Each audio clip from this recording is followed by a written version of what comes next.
Bonjour à tous, merci de votre fidélité à la revue de presse Afrique de Monde Afrique. À la une cette semaine, non pas la Côte d'Ivoire, où in extremis, la justice a suspendu la tenue du congrès du PDCI, le parti historique ivoirien.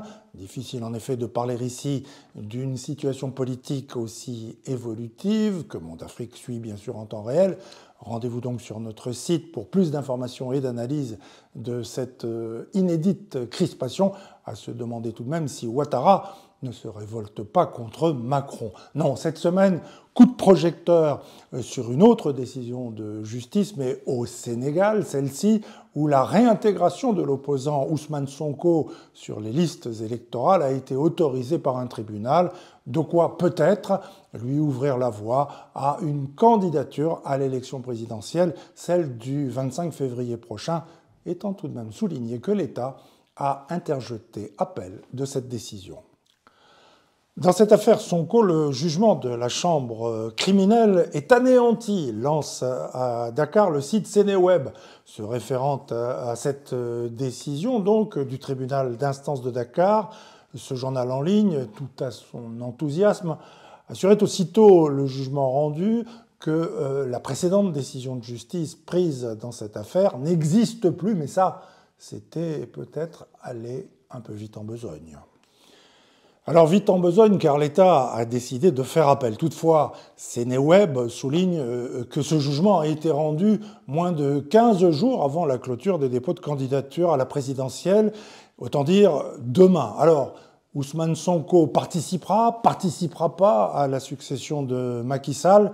Par voie de presse, les juristes s'affrontent et la fièvre monte au Sénégal.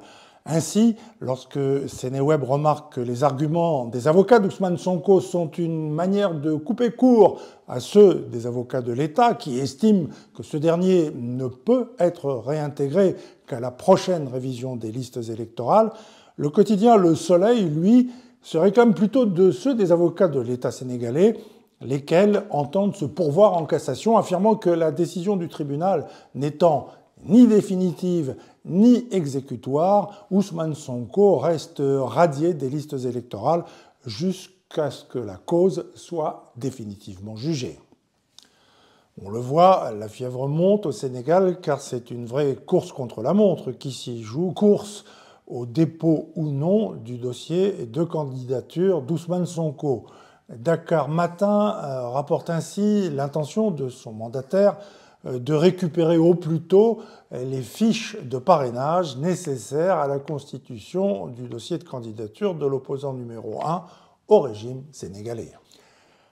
Alors il va de soi que ce feuilleton politico-judiciaire à rebondissement passionne la presse au-delà même des frontières du Sénégal. Témoin, Le Pays au Burkina Faso voisin, lequel quotidien ouagalais concède qu'il s'agit d'une victoire d'étape pour Ousmane Sonko. Victoire qui sonne comme un camouflet pour l'État sénégalais. Et selon ce journal, c'est tout un pays qui gagnerait à tourner la page d'une affaire qui aura creusé de profondes entailles dans le mur de la cohésion sociale à travers des violences parfois meurtrières et qui le tient en haleine depuis plus de 2 ans.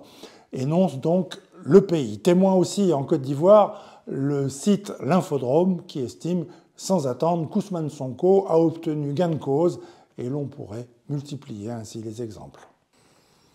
Nombreux échos en France aussi, bien sûr, à commencer par Monde Afrique, votre site préféré, remarquant que la campagne électorale a clairement débuté au Sénégal et pointant la visite du Premier ministre Amadou Ba à Paris, où il a été reçu par son homologue française Elisabeth Borne et le ministre français de l'économie et des finances Bruno Le Maire, dont il est proche. Justement, le magazine Challenge fait grand cas de cette visite pré-présidentielle du dauphin désigné de Macky Sall. Cet hebdomadaire économique français remarque toutefois que le candidat du pouvoir, qu'est Amadou Ba, n'a ni programme ni slogan, ce qui n'empêche pas Challenge d'affirmer que le Premier ministre sénégalais a de sérieuses chances d'être le prochain président du Sénégal, autant dire et écrire que la messe électorale est dite. Les électeurs sénégalais apprécieront. À noter, pour conclure, cet avis définitif d'Amadou Ba sur Ousmane Sonko, qu'il connaît bien pour avoir travaillé avec lui, je cite, Qu'il soit candidat ou pas, c'est du pareil au même, dit-il à Challenge. Ah bon? Eh bien, c'est ce qu'on va suivre sur Monde Afrique, évidemment.